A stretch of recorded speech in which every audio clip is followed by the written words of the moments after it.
Here's how to see sensitive content on X, formerly Twitter. Now, if you're on the X app and it's not showing you specific content because it says it's sensitive or adult content, I'll show you how to see it.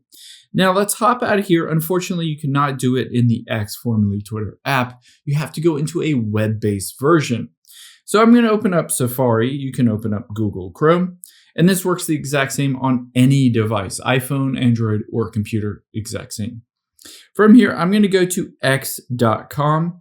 And from here, we need to make sure that you're logged in, but don't tap on open in the app itself. We need to stay in the website-based version. Now let's tap on the profile at the top left and then get to your settings. So tap on settings and privacy. And then you'll be able to see midway down, we're going to choose this privacy and safety option. You can see a bunch of information. Midway down here is content to see. And all you need to do is hit the display media that may contain sensitive content. After you've done that, I would highly recommend closing out of the X app, opening it up again, and you'll be good to go. Hope this helps. If it did, hit the subscribe button down below and leave a comment if you still have any questions.